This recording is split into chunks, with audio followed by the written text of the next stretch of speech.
The night Amelia Godwin discovered the truth. The music did not stop, the chandeliers did not dim, and the world did not slow to spare her heart. The betrayal came quietly, behind a half-closed door, and it shattered her life in a single breath. The spring ball at Fairmont House was meant to celebrate new beginnings. It was 1892, and New York society filled the grand ballroom with silk gowns, polished shoes, and polite laughter. Wealth and ambition moved through the room as smoothly as the waltz played by the orchestra. For most guests, it was a night of pleasure and display. For Amelia Godwin, it would become the most painful night of her life. She stood near the refreshment table, her fingers nervously brushing the pale blue fabric of her gown. At 22, Amelia was not the kind of woman who demanded attention the moment she entered a room. Her beauty was quiet and soft, noticed only by those who cared to look twice. Her brown hair was pinned neatly at her neck, her posture calm, her expression polite but distant. "You seem unusually quiet this evening, Miss Godwin," said Mrs. Belmont, an older woman known for seeing far more than she ever said aloud. One would expect more excitement from a woman soon to be married. Amelia forced a smile. "I suppose I am simply overwhelmed by the occasion." "Well," Mrs. Belmont said gently, "marriage into the Fairfax family comes with many such evenings. You will grow used to it." The mention of her engagement tightened Amelia's chest. Her marriage to Henry Fairfax had been arranged years earlier. Her father needed security. Henry needed connections. Love had never been discussed. Amelia had accepted this truth long ago and learned to live within it. Mrs. Belmont scanned the room. "Speaking of your fiancé, I have not seen him all evening, nor your dear friend, Clara Reed." Amelia followed her gaze. Henry and Clara were nowhere to be found. "Perhaps they stepped outside," Amelia said quickly, though unease stirred within her. Belmont hesitated. "My dear, forgive an old woman, but the way Mr. Bruce stole. Fairfax looks at Miss Reed is not the way an honorable man looks at his betrothed's closest friend." Heat rushed to Amelia's face. "You misunderstand." "I hope I do, Mrs. Unbringley," Belmont replied softly, before drifting away. The words stayed with Amelia, twisting in her mind. Clara Reed had been her closest friend since girlhood. Beautiful, confident, and wealthy, Clara had always shone brighter in every room. Amelia had trusted her completely. Trying to steady herself, Amelia searched the house. The ballroom, the card room, the terrace. Nothing. At last she noticed light spilling from the library door. As she approached, voices reached her ears. "Henry, this cannot continue," Clara said, her voice low and trembling. "It is not right." "Marriage is never about what is right," Henry replied calmly. "My engagement to Amelia is a transaction, nothing more." "And what of love?" Clara asked. There was a pause. Then Henry spoke again, quieter, closer. "You know my feelings are for you." Amelia could not breathe. Each word struck her like a blade. She pushed the door open. Henry and Clara stood too close, his hand resting at her waist. They stepped apart at once. "Amelia," Clara whispered, her face drained of color. "Dollar, do not," Amelia said, her voice shaking despite her effort. "Do not insult me with explanations." Henry straightened his jacket, irritation flashing across his features. "You are making this into something it is not." "I heard everything," Amelia said. "Everything." Clara began to cry. "It just happened." "How long?" Amelia asked. Henry answered without hesitation. 6 months. The room spun. 6 months of lies, of smiles, of whispered reassurances. Amelia turned and walked away before they could stop her. She crossed the ballroom with her head held high, ignoring the whispers that followed. Only when she reached the garden did her strength fail. The cool night air burned her lungs. Tears fell freely now, silent and uncontrollable. Her future was gone. Her friend was lost. By morning, society would feast on her humiliation. "Are you unwell, miss?" The deep voice startled her. Amelia turned to see a tall man standing beneath the lantern light. He was broad-shouldered, dark-haired, and commanding without effort. "Forgive me," she said quickly, wiping her face. I did not know anyone was here." "No apology is needed," he replied. "These gatherings can be cruel." Something in his steady gaze broke through her defenses. "My fiancé has been unfaithful," she said quietly, "with my best friend." The man studied her for a moment. "Then the shame belongs to them, not to you." She gave a bitter laugh. "That is not how society will see it." "Society sees what it is shown," he said thoughtfully, "and it can be redirected." Amelia looked at him. Redirected how? He stepped closer, lowering his voice. "What if, instead of a woman cast aside, you became the woman a duke openly desired?"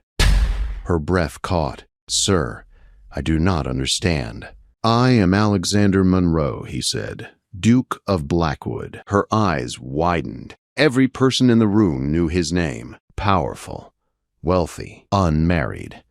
"Allow me to escort you back inside," he continued, "and allow me to show them that you are far from forgotten." Madness or instinct guided her hand into his. When they entered the ballroom together, the music faltered. Conversations stopped. Alexander led her to the center of the room and signaled the orchestra to halt. "Ladies and gentlemen," he said clearly, "I wish to thank you for indulging me. This evening I found myself entirely captivated by Miss Amelia Godwin. I intend to call upon her tomorrow, and I hope you will allow me the pleasure of her company." Gasps echoed across the room. Amelia felt the weight of every gaze, but she did not falter. "I would be honored, Your Grace," she said. As Alexander drew her into the first notes of a waltz, Amelia realized her life had shifted forever. The scandal had not ended. It had just been rewritten. By morning, New York had awakened hungry for answers. Carriages lined the streets outside the Godwin home before noon. Neighbors called under the excuse of concern. Friends arrived carrying sympathy wrapped in curiosity. By afternoon, Amelia understood something she had never fully grasped before. Society did not care about truth. It cared about spectacle. Her broken engagement to Henry Fairfax was already common knowledge. His betrayal with Clara Reed was whispered in corners, softened or sharpened depending on who told the tale. Yet one detail overshadowed all others: the Duke of Blackwood. Alexander Monroe's public attention had shifted the story overnight. Amelia was no longer the woman abandoned. She was the woman chosen. At precisely 2 o'clock, a polished black carriage stopped before the Godwin house. Amelia stood in the drawing room, her hands folded tightly at her waist. She wore a soft gray dress, modest but elegant. Her mother hovered nearby, pretending calm while barely containing her excitement. "He is a duke," Mrs. Godwin whispered for the 10th time. "An actual duke." The butler announced him. Alexander entered with calm confidence, dressed impeccably, his presence filling the room without effort. He greeted Amelia's parents with courteous respect, then turned to her. "You look well," he said. "I could say the same," Amelia replied, her voice steady despite her racing heart. Her father suggested a walk in the garden. Alexander accepted at once. Outside, spring sunlight filtered through blooming trees. For a moment, neither spoke. "I meant what I did last night," Alexander said finally. "But I will not pretend this arrangement is without consequence." "You called it an arrangement," Amelia said carefully. "Yes," he replied. "A temporary understanding, one that benefits us both." She nodded. "You rescued me from humiliation." "And you," he said frankly, "have rescued me from relentless matchmaking. Society will leave me in peace while believing my attention fully claimed." They stopped near a stone bench. "This would last a few weeks," he continued. "Perhaps a month. Long enough for the Fairfax scandal to fade. After that, we part politely." "And my reputation?" Amelia asked. "Intact," he said. "Strengthened even. It was sensible, clean, safe." "I agree," she said. Alexander inclined his head. "Then we proceed with honesty." That honesty was tested sooner than expected. That evening, Amelia received a letter. The handwriting was unmistakable. Clara. Amelia did not open it at first. She stared at the envelope for a long time before finally unfolding the page. The letter was filled with regret. Clara admitted the affair. She claimed confusion, weakness, love. She begged forgiveness and warned Amelia that Henry was furious about the Duke, that he felt humiliated and dangerous. Amelia folded the letter with trembling fingers. Forgiveness felt impossible, but the warning stayed with her. The next days passed in a blur of appearances. Alexander escorted Amelia to dinners, exhibitions, and a musical evening at a Fifth Avenue townhouse. Everywhere they went, they were watched. Yet behind closed doors, something unexpected began to grow. Alexander listened when Amelia spoke. He asked her opinions. He valued her thoughts. No man had ever done that before. One afternoon, as they sat in his carriage after an event, Amelia asked quietly, "Why did you truly help me that night?"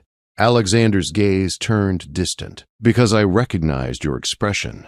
I once wore it myself." He told her then about a woman he had once loved, how she had chosen his title over another man, then betrayed him when a richer opportunity appeared, how he had built walls afterward. "I trusted once," he said. "I paid dearly for it." Amelia understood him more than she expected. Days later, trouble arrived exactly as Clara had warned.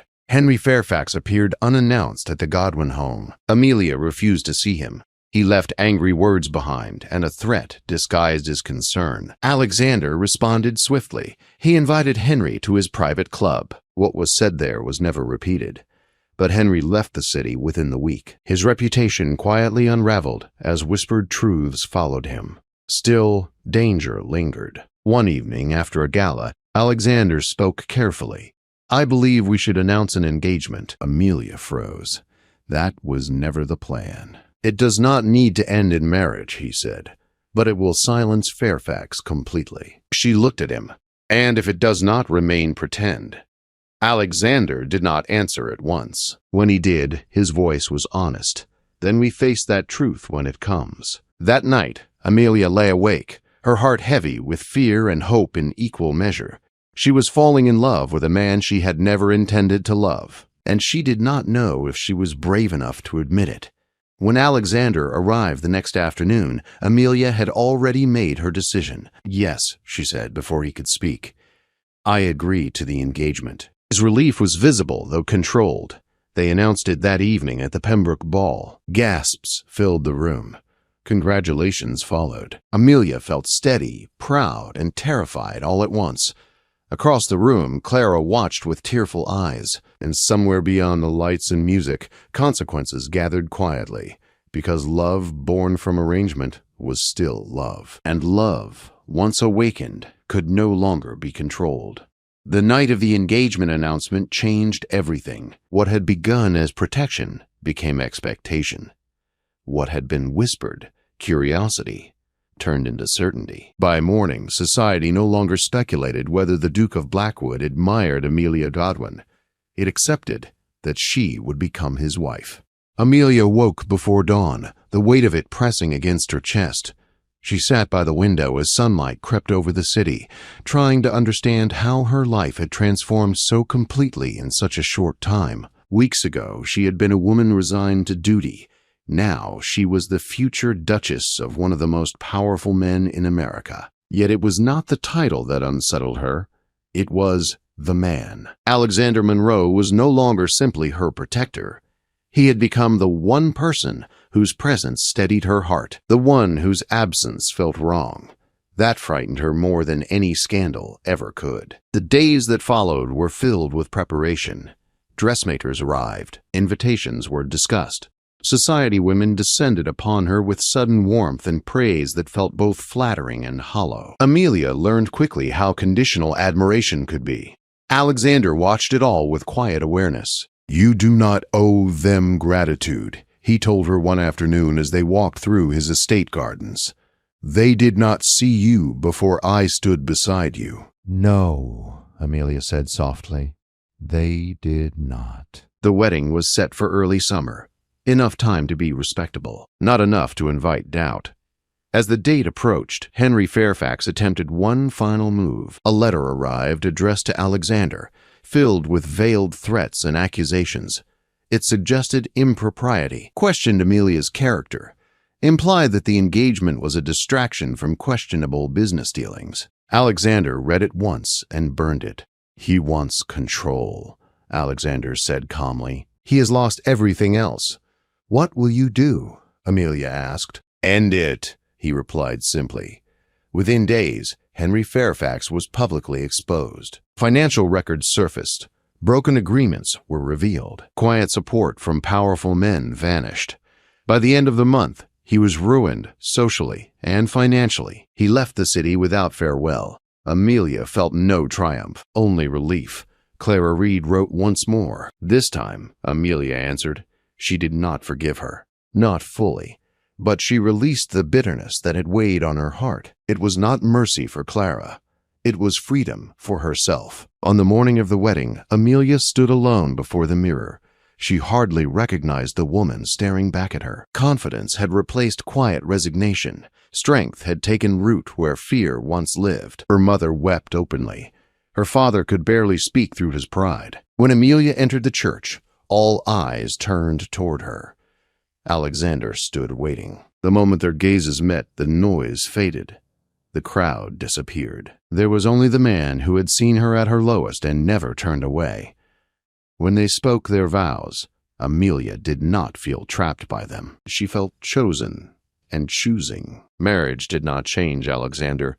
It revealed him. He was patient where she expected distance, gentle where she expected authority. He encouraged her thoughts, her questions, her dreams.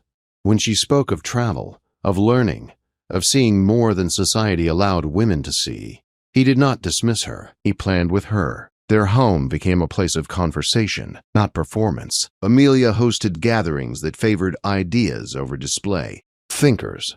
Quiet brilliance instead of shallow grandeur. Society adjusted, as it always did. Months later, on a quiet autumn afternoon, Amelia sat beside Alexander in the garden of their country estate. The air was cool. Leaves turned gold around them. "I sometimes think," Amelia said, "about the woman I was before that night at the ball." "And what do you think of her?" Alexander asked. She believed survival was the same as living. He took her hand. "And now?" "Now I know the difference." Alexander kissed her fingers slowly. "So do I." They traveled the following spring, across the ocean, across expectations. Amelia stood on distant shores she had only ever imagined. Alexander watched her wonder with quiet joy, knowing he had not rescued her. She had rescued herself. Their love did not burn loudly. It endured. It grew. It healed. Years later, when society spoke of Amelia Monroe, Duchess of Blackwood, they spoke of her influence, her grace, her strength. And now, but in quiet moments, when the world was distant and still, she remembered the night her heart broke, and she thanked it, because betrayal had led her to truth, and truth had led her home.